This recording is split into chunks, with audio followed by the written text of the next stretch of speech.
You're listening to Feathers, a podcast of stories of women walking in faith. I hope these stories inspire you and encourage you to take flight in your own faith. I'm your host, Amy Bennett, and this is Season 8, Episode 13. Feathers is an outreach of Abiding Ministries. Find more encouragement at abidingministries.net.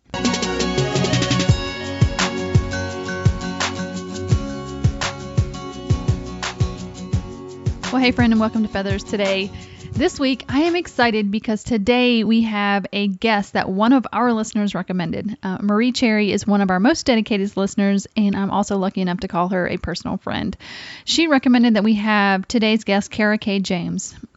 First off, do you just love her name? I have to laugh though. In one of the first emails I sent to Kara-Kae, my phone auto-corrected her name to Kara-Kate, and I felt so bad. It's like, hello, I am new to you and I can't even get your name right. But also real quick, it also reminds me of my cousin whose name is Erica Kay. And for my entire childhood, I thought that the K was an initial for her middle name and always wondered what the K was for. Erica Kay, Kara-Kae, K is the whole name. Anyway, there's a little look into my crazy. Kara-Kae is the founder of Thrive Moms, a ministry dedicated to empowering moms. We had a great conversation today, and I'm excited to share that with you. So let's get to my conversation with Kara-Kae. Well, hey, Kara-Kae, and welcome to Feathers today. Hi, thanks for having me. I'm so glad to have you with us today. I would love for us to start out if you could introduce yourself, your family, and what keeps you busy these days. Sure. I'm Kara-Kae James. I am married to my husband, Brooke. We've been married 10 years. He is a creative arts pastor, and we live in Texas with our 4 kiddos. We have 3 girls and a little boy. We adopted 2 years ago, and I am the executive director of a ministry called Thrive Moms. And I'm sure we'll get into that more, but that is a lot of what keeps me busy. And I'm actually in the process of writing my first book. I just finished writing the book, and so we are going to be launching that. It will come out in January. So I've been doing a lot of book writing and those types of things. So, and my kids keep me very busy. Yes, I am very sure. Oh my goodness. So tell me what you can about the book. I love talking to authors, and so I didn't know that you were writing a book. So tell me more what you can. Well, the book is kind of come out of the heart of what Thrive Moms is about, and just encouraging women to into abundant life with Christ, and that we can be more than just moms, and how the world kind of calls us into these like stereotypes as moms, and so I just felt this calling to encourage moms to be more than what the world calls us to, or what the world puts on us as moms. And so the book is a kind of a calling out of that and into something more and something greater as moms. And so that we have not released the title of it yet, but that will be coming soon. So I'm very excited. I'm thrilled with how it turned out, and so it'll be released in January of 2019. So we still have a little ways to go, but very exciting. So this is a good preview for everybody. Yeah. Get excited about the book. That's right. I haven't really gotten to talk about it much at all yet. So this is good practice for you. That's right. Well, I think it's just going to be so interesting to talk about that because we get to hear the whole backstory today. Exactly. Behind the book is the ministry Thrive Moms, and behind Thrive Moms is really a story of your struggle. Mm-hmm. And I would love for you to kind of jump into that, talk about, because you probably would have said that you maybe weren't thriving as a mom. No, I wasn't. One time. So talk about kind of where your journey started before Thrive Moms. Sure. So I started out as a new mom, and I had 3 kids in less than 3 years. My husband and I, we had our first, and we were like, okay, let's just have another one quick. Let's just get this over with, And so we had 3 babies in less than 3 years, and it was crazy. And if anybody out there listening has done that, you understand. Even if you've had them spread out, it is crazy when you have multiple kids. Did you find that when you went from 2 to 3, it was the hardest? The hardest, right? And we adopted our third. We adopted our third, and there was something about going from. I mean, yes. You're putting it on I mean, adoption is just has its own It does. stuff. It does. But I have to say, there's something about going from 2 to 3. It is crazy. Just a bigger jump. Even going from 0 to 1 or 1 to 2, yeah, 2 to 3 was. It really is. I don't know. I think it's because it outnumbers you and your spouse. Like you go from, you have like this man-on-man defense to like this zone defense, and it's just kind of crazy, and you just, And so that season, and I joke that I don't remember anything about the first year of my third daughter's life, but I really don't. Like, that was the absolute hardest season of my life, that when she was a baby and I had a newborn, a 1-year-old, and a 2-year-old. It was the hardest season of my life. That's making me tired just thinking about it. Oh, it was exhausting. And so, but it was the most exhausting and hardest season, but that was where I learned the most, and where God really shaped what I was going to become as a mom. And that was where Thrive Moms was born. And because I saw in that season, everyone was telling me, oh, motherhood is about survival mode. You just kind of get by. And then once the kids are grown, then you get your life back. And I was like, I don't want to get my life back. I want to have my life right now. Like, I want to enjoy this, and I want to, I want to really love what I'm doing as a mom, and I want to enjoy my kids, and I want my kids to be a part of my life. I don't want to just get by through these years. And that word thriving kept coming to me in that season. I want to thrive. I wanted to thrive where I was, and I wasn't. And I struggled with horrible postpartum anxiety and depression after I gave birth to that third child. And so I just went through some really, really difficult things, and saw a lot of doctors and counselors and all these things to try to get me healthy. And so I went through some hard times and learned a lot about the importance of taking care of me and to be able to take care of my kids. And it was, and so I really saw that I wasn't alone in the struggle, and I wanted to do something to encourage moms that were struggling, through motherhood as well, because all I kept hearing, from other moms is, oh, we're all struggling. We all, it's all difficult. And so I wanted to be able to shed a little bit of positive light on motherhood. And a good friend of mine walked through that season with me, and we said, you know what, we need to start a ministry to encourage moms. And that was where Thrive Moms came from. And we were both in a really tough season of motherhood at the time. And so it's interesting now, 5 years later, almost 6 years later, looking back on that season and thinking, oh man, who was I to try to encourage other moms in that place I was in, and God has brought me so far from that hard, dark season to where I am now, where I really feel like I'm thriving in motherhood. And I really enjoy being a mom. And, so that was where Thrive Moms came from, was just a hard season and realizing I can't do it on my own. And I needed God with me every step of the way to show me that He does offer this abundant life for us, even us as moms. And I think a lot of times we think the Bible is for, our husbands. It's for church leaders. It's for, women whose kids are grown. And we forget that all of these teachings are for us too.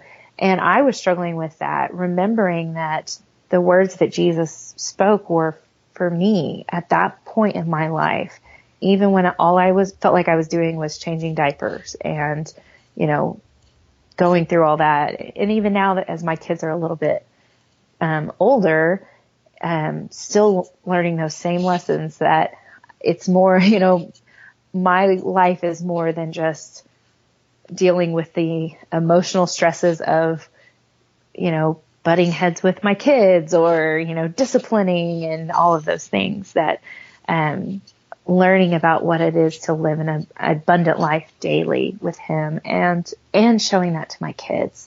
And so it was important for me to figure that out so I could lead my kids into that as well. So take me back a little bit to the dark days. And clearly you were able to kind of, walk out of that.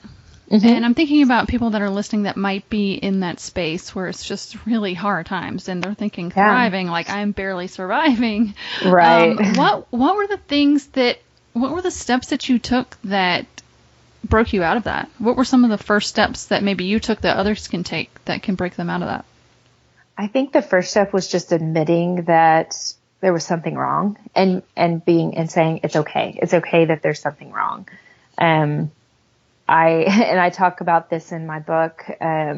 But the day I realized that there was something wrong with me, my 2-year-old wouldn't pick up her toys correctly. And I took a cup of apple juice and I threw it against the wall. I was furious. Like I was just losing my temper and nothing was right and everything was making me mad. And, I just could not even handle any type of situation that I was in. And I realized that day, this is not me. There is something wrong with me. And I finally had to, be okay with admitting, you know what, I think there's something wrong here. And I think I need to ask for some help, and going to my husband and saying, something's not right. I don't feel okay. I was struggling with both postpartum anxiety and depression. And so I was struggling to get out of bed. I was struggling to take care of my kids. And I struggled a lot with going out into public because I was fearful of everything around me. And I'm not a fearful mom. I've never been a fearful person. And I know a lot of moms struggle with fear. Anyways, that's a big struggle for a lot of women. And that hadn't really ever been a huge struggle for me.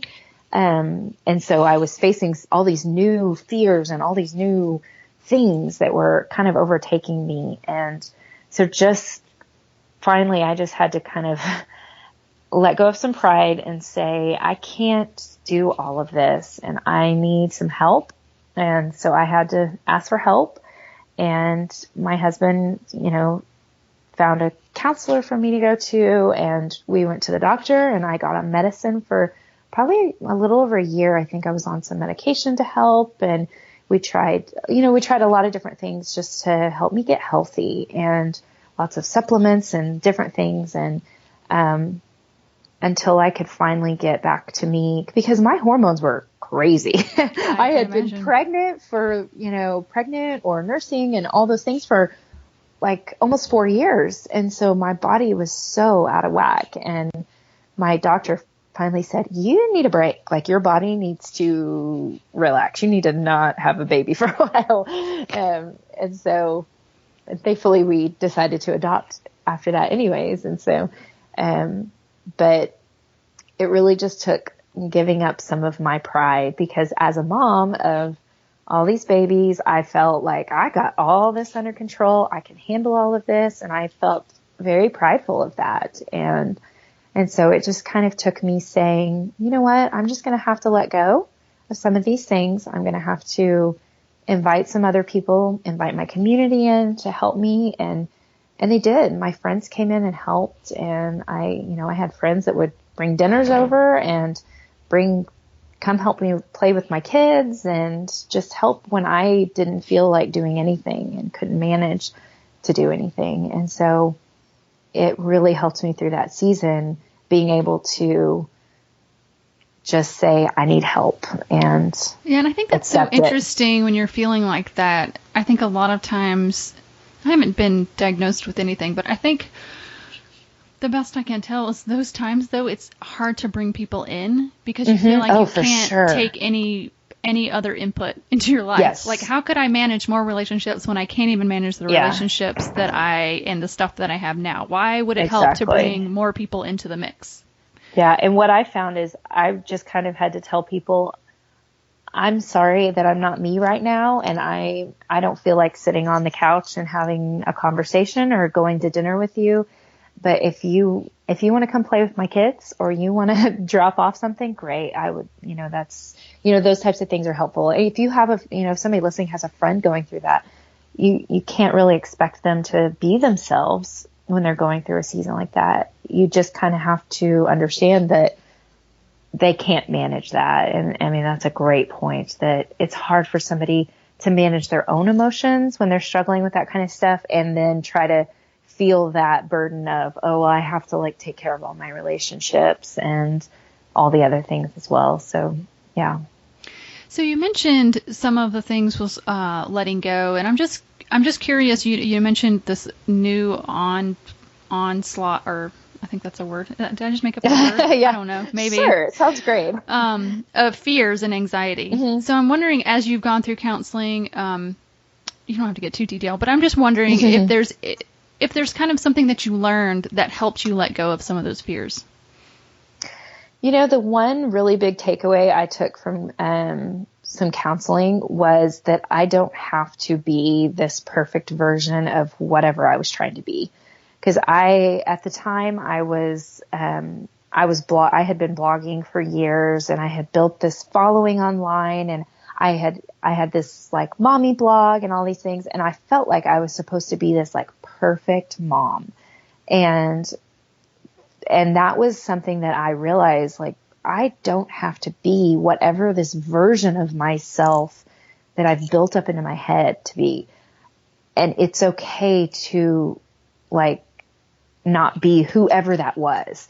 It's okay to go through a hard season, but I need to figure out how to be whoever I need to be for my kids. And so that was really encouraging for me in that season, just to hear somebody say, why do you feel like you need to be this perfect mom? And I was like, because everybody expects me to be.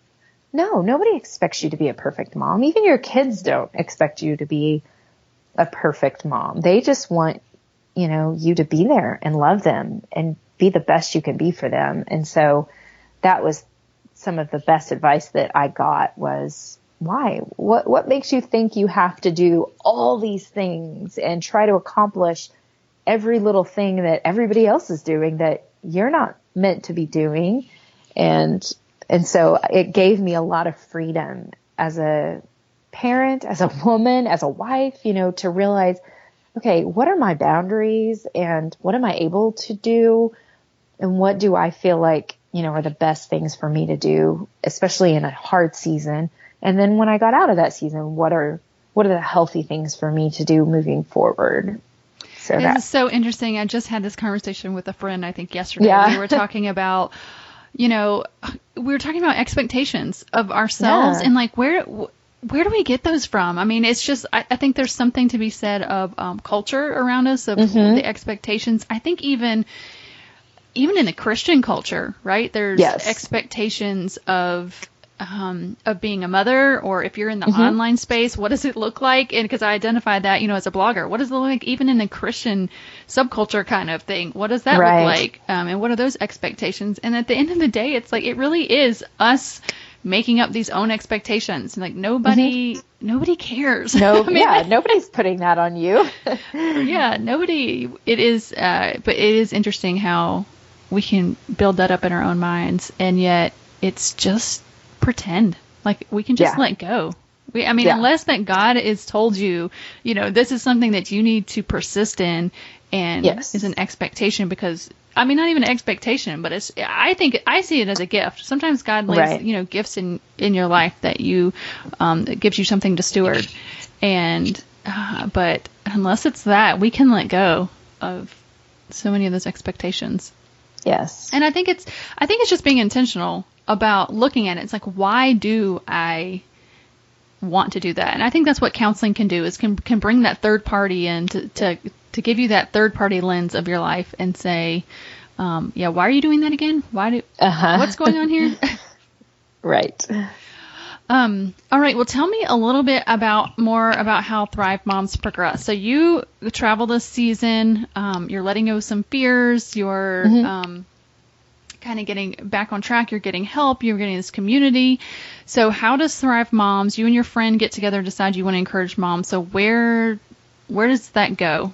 What's the next step with that?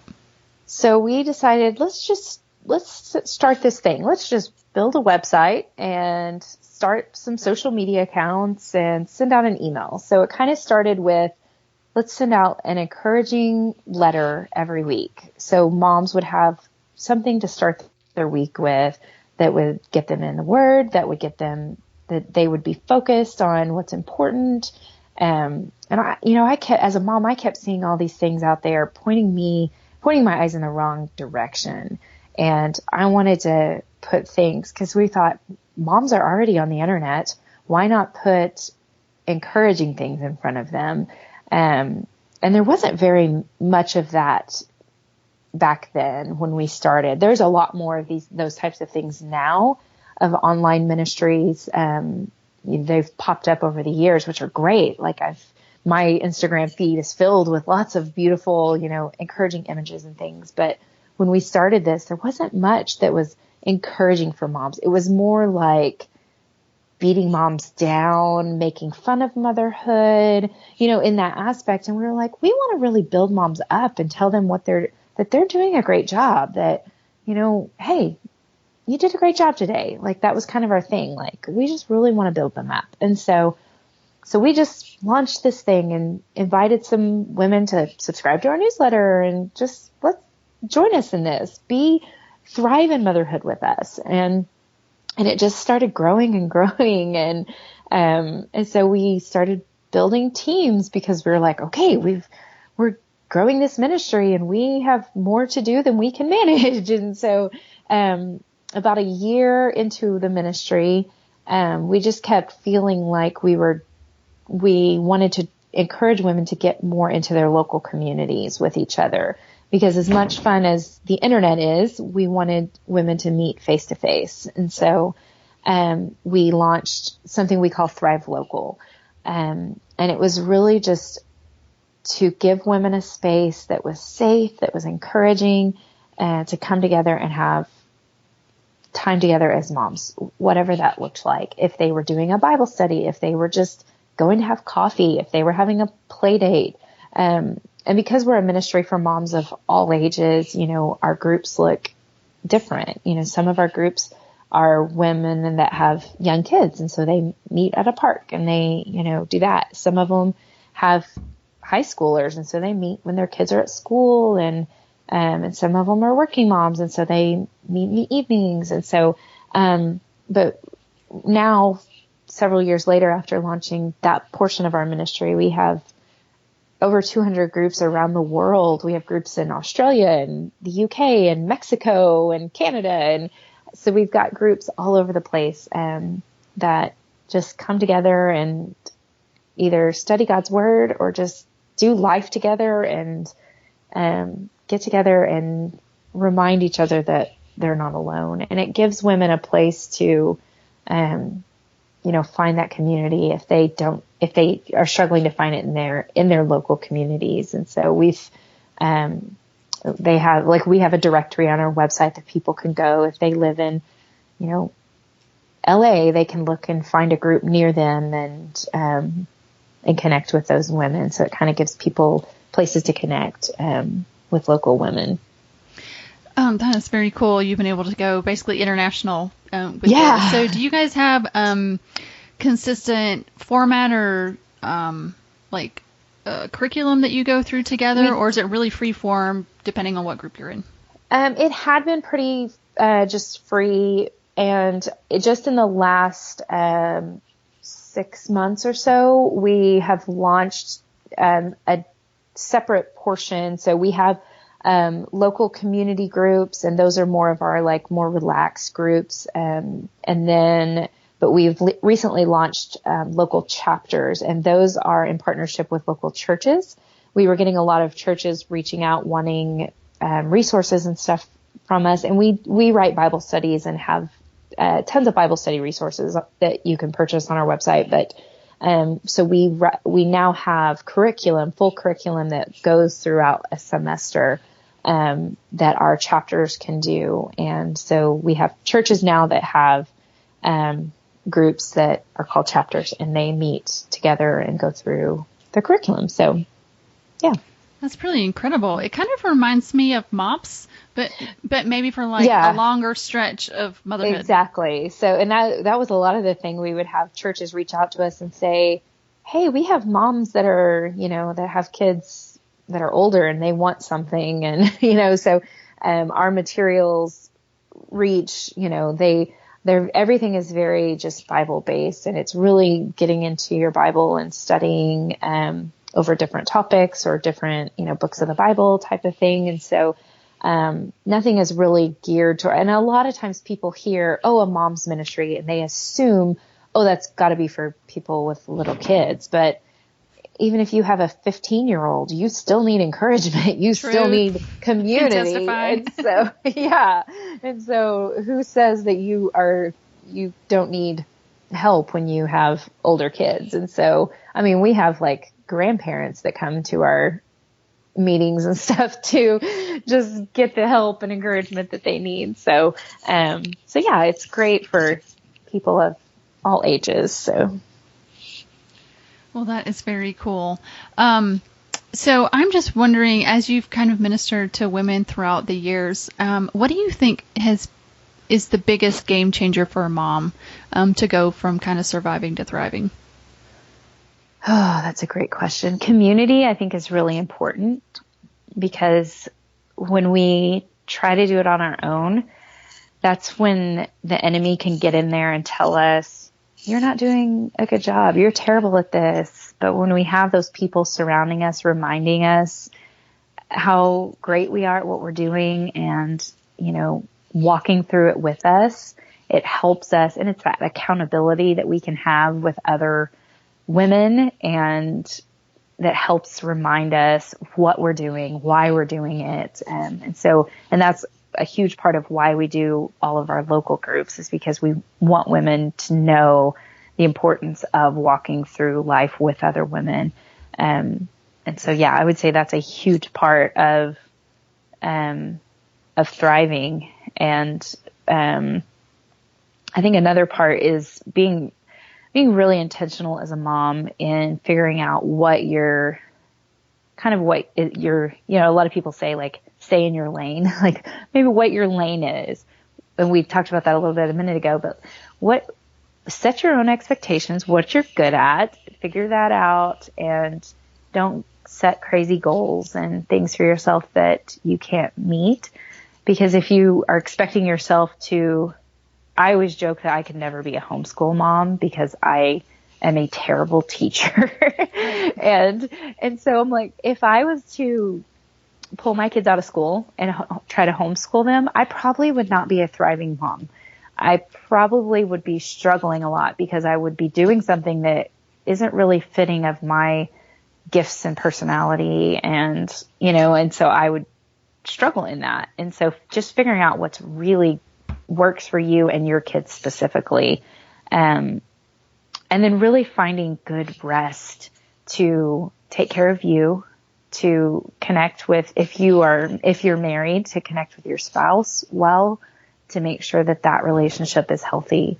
I think that's really key to being a good mom, is having that aspect. Because I feel like I'm always a better mom if I'm in a good place as a wife. So yeah, I think those are a few places that I have found that help me thrive as a mom. Yeah. And talk about, personal study. You talked about community, study with community. Uh-huh. What do you think? I mean, I would say it's going to differ for every person, but what have you found that, kind of works best when you're thinking about, personal Bible study? I think it's different for every person. For me, I always joke that I can't do a quiet time because I can't sit still. Cause quiet is not like in my vocabulary, but for me, I can't get up early in the morning because I'm not a morning person. And so I have to read my Bible at different times during the day because that's what works for me. And I love like weird, deep theological study type of things where some people are like, no, thank you. I need like a Bible study, like a devotional study. And I really think it's like figuring out what you like to study and how you like to study, and just doing it, because I think it's so easy, especially for busy women, to just forget about it because we have so much going on.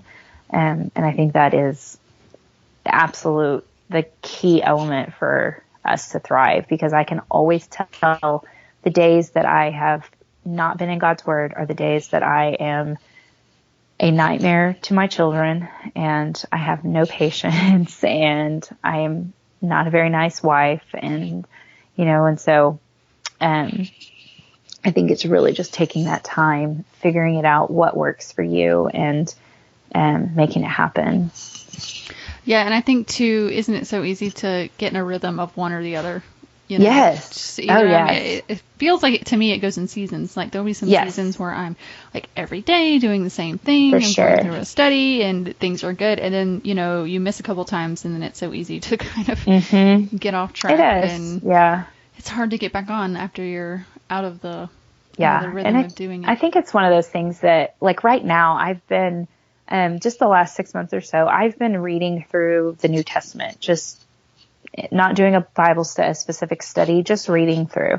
And when I haven't been able to read that day, I'm like, I'm so anxious to like read what's next, and I just have been praying, God, like give me more of a hunger for what you have for me. And it's like I heard somebody refer to it like when you exercise and you miss it, but I don't like exercise, so I don't really know what that's like. For me, it's more like, if I haven't had bread in a day or two, I'm like, give me some bread, give me some chocolate. But it's like that, like you miss it if you haven't had it in a day or two. And so I think it's just really like, getting into where it's just a part of your life that so much that if you don't have it for a day or so, you just miss it and you need it so much.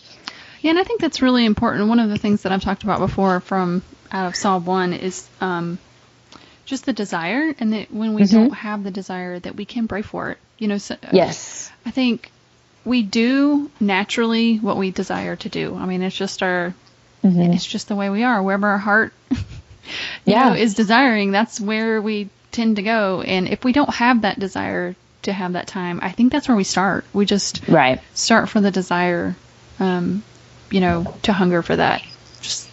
God, give me the hunger for your word and more time with you. I don't even have that. So I think that could be a good place for people to start as well, if they want to get into that sort of good rhythm of doing that as well. Well, I have really enjoyed hearing the history and the kind of the background of Thrive Moms, and it's so encouraging to hear how all of this started and how it keeps going. Oh my goodness, to go from kind of a frazzled mom to like international ministry. That's really incredible. One question that just popped in my head is like, as you've kind of grown this ministry, I guess it's kind of a two-part question. Is one, how have you determined kind of what the next steps are, and have you faced any kind of fear or trepidation to getting to that next step, and kind of how have you overcome that? Yeah, I think for sure. And I think that happens in any business ministry type of situation of, okay, what's next? Okay, we're at this point. What's next? What do we do?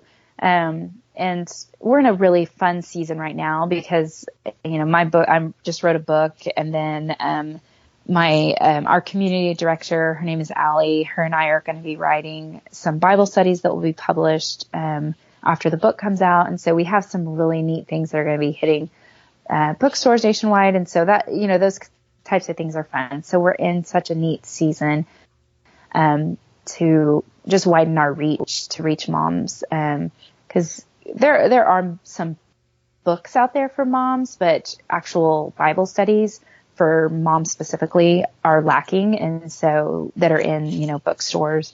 And so I'm excited about that, to be able to reach moms more, to really encourage moms to get in the word more. And so that has been exciting to me. And so I think that's really kind of what keeps me going on days that I'm like, I don't want to do this anymore. I'm tired. I just want to go take a nap, is just to the knowledge that, God is so much bigger than me and any little thing I could ever do, that he wants to reach people, and he's going to use all these tools, and he's doing such a cool work through publishing and all this, stuff that I never dreamed that could happen, to be able to reach people. And so yeah, it helps through those seasons of, I don't know what's next, just that knowledge that he's got this and he's led us through every up and down. So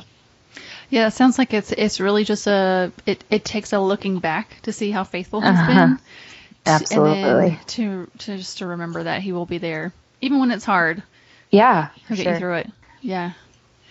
All right. Well, I have so enjoyed talking to you today, Kara-Kae. If people want to connect with you, Thrive Moms, what's the best way for them to do that? I'm mostly on Instagram or Twitter. Instagram is Kara-Kae.James and Twitter is Kara-Kae James, no dot.